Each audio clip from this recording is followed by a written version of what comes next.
It's the locally renowned Bar Ultra Marc Poland Bike Barn.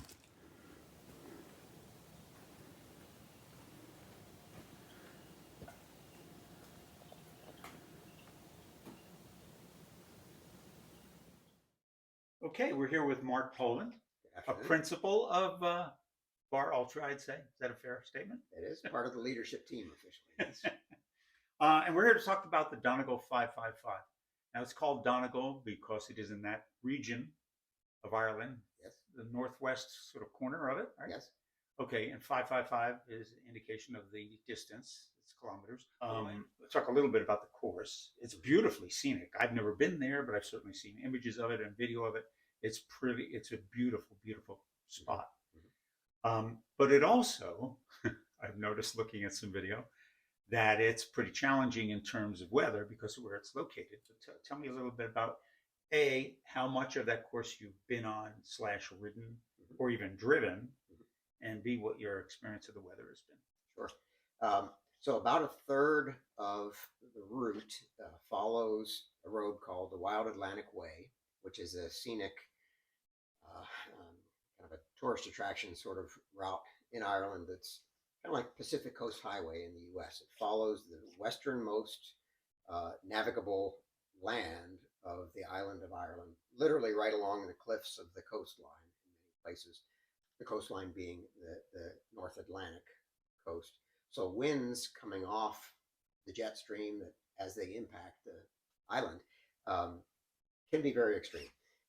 I've driven probably half of the course following Joe and his record performance on the Wild Atlantic Way, which took Wild Atlantic Way route all the way down to the southern tip. This race route uses that same northern portion of the Wild Atlantic Way, but then loops back. So it stays in Northern Ireland as a loop. And the weather, as I've seen it, can be gorgeous and beautifully scenic, and it can be treacherous, would be a mild characterization. I've seen it to the point where it was blowing Joe from one side of the road to the other. And I don't mean affecting his steering. I mean lifting him up off of the ground and placing him back down on the other side of the road. Wow. It's bad. It can be bad. Hopefully that won't be the case, but the race doesn't get canceled no matter what. And it's only on that day. So if you're committed to do it and you intend to do it, you have to be prepared for that potential eventuality of weather as well. Well, that day this year is August 10th, right? Correct. Okay, so that's the launch day, and there'll be how many? You have any sense of how many people will typically enter this event? I would obviously it's different year to year, but I would venture to guess somewhere in the order of 50. And how many of those would be solos? Do you? Oh, I'm thinking just strictly solos. Oh, those are solos. The number might be a little bit less on the solos, a little bit more if you include the teams, and a lot of people do it as 2-person or even 4-person teams. Yeah. So let's talk about one of the solos who will be out there. Marc, you've certainly done your fair share of racing and training. So tell me the longest solo event you've done in this kind of a point-to-point race, and not counting, for example, the thing you did a couple of years ago at Bristol. Right. So the longest day on the bike I've ever had was a 24-hour time trial. That was a looping course, 20 or so miles, and that was just a matter of how many miles can you cover in 24 hours, dead flat, pan flat on the eastern side of North Carolina. And from a distance standpoint, it was actually further than the 345 that is this race. Nowhere near the challenge. 20,000 or so feet of ascent, some of it quite steep over the famous Mamore Gap. For anyone who's familiar with that part of Ireland, Mamore Gap is one of the most famous spot there.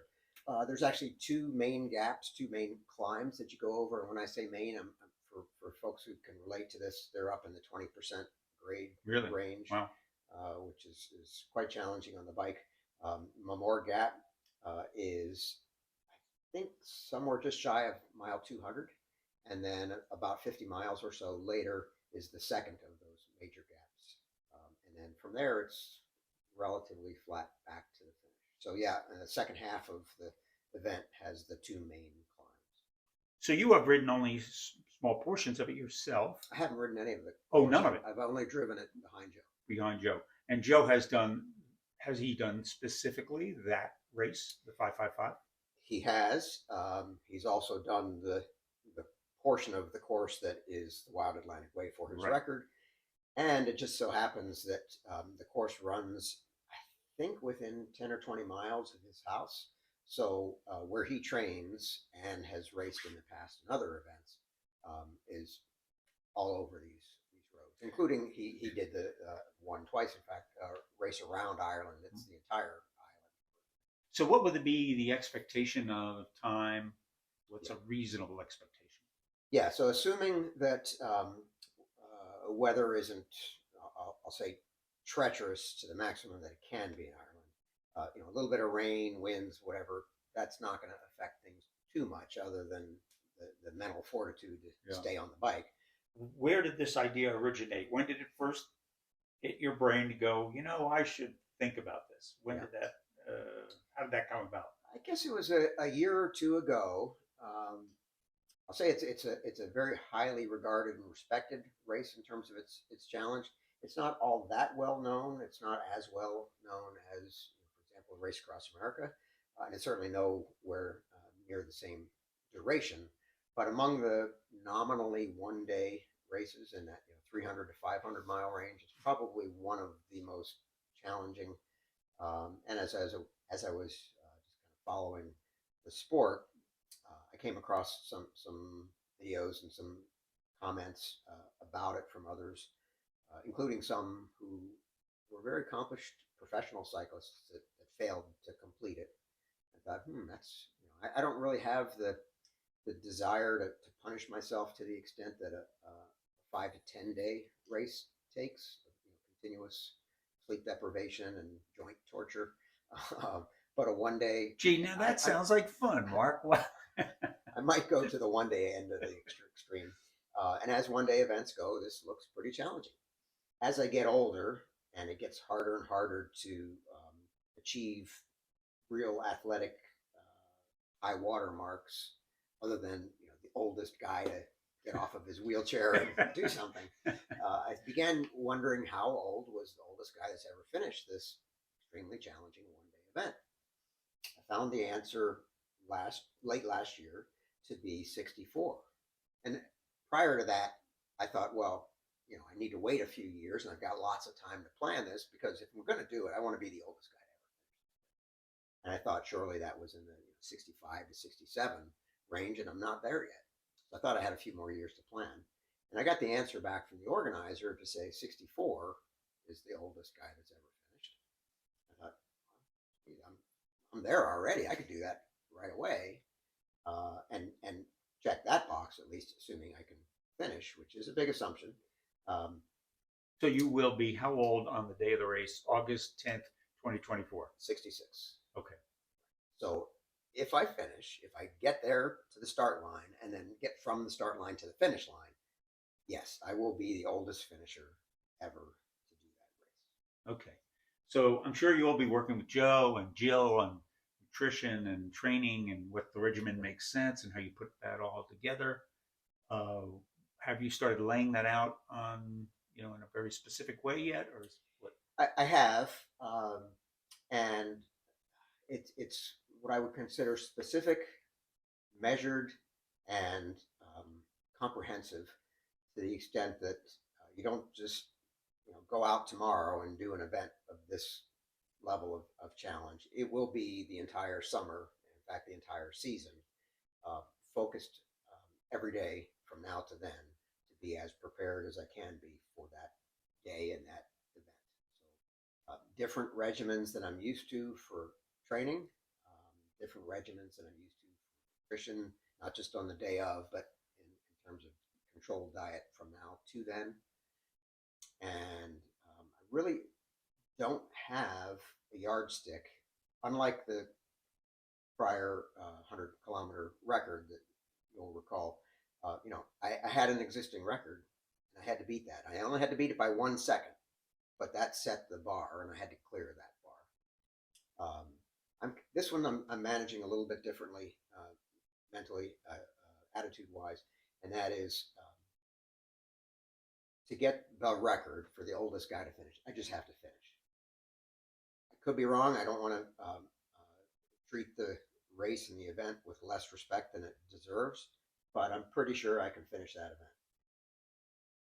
What then becomes my bar? My bar becomes what's the best I can possibly do. Given, I'm 65 now, I have 65 years of life behind me, and everything that I've done creates who I am today. Weight, power, depth, mental conviction, all of those things. That's where I've got to start from today. How far can I push those, and how well can I do on August 10th? That's my season. Well, look who's here. I recognize you. Hello. So, Mark, in terms of training, so much preparation goes into this. On the other end, what metrics are you going to use to say, okay, I achieved what I set out to do or not? Well, two parts to the answer. The first part is what I'm hoping to do is to be the oldest finisher of this most challenging of one-day races. That's kind of a pass-fail grade. And if anybody who's worked with me and worked within the Bar Ultra community knows, I'm big on A, B, and C goals and quantifying those and striving for that A, but being comfortable that you might have to fall back to the B as the day unfolds. I thought about what those might be for this event, and I'm thinking about it a little bit differently, in fact, substantially differently. And that is, I really don't know that I've never ridden this course. I've never ridden any ride as challenging as this in the way of a one-day event. I don't know what a realistic aspiration is for a time or a average speed. What I do know is what I need to do every day between now and then, within the constraints of the time available, to get to that starting line as prepared as humanly possible. That's my goal, is to manage my life, my training, my health, my nutrition, etc., every day from now until then, so that when I step onto that starting line, I feel as prepared as humanly possible to do my very best on that day. What that turns into for a finish time, we'll see. I'll be happy with it, assuming I pass the pass-fail criteria. And assuming you were happy with your preparation and that you Yes. had a plan, you established what that plan is, and you followed. That's really what the Bar Ultra community is all about. We have a leadership team that includes a brilliant nutritionist. We have one of the most accomplished ultra cyclists in the world in the form of Joe Barr, with all of his racing experience, and myself on the logistics and training and coaching side as well. And we have a community of people who understand the dedication that it takes to be prepared for such a race.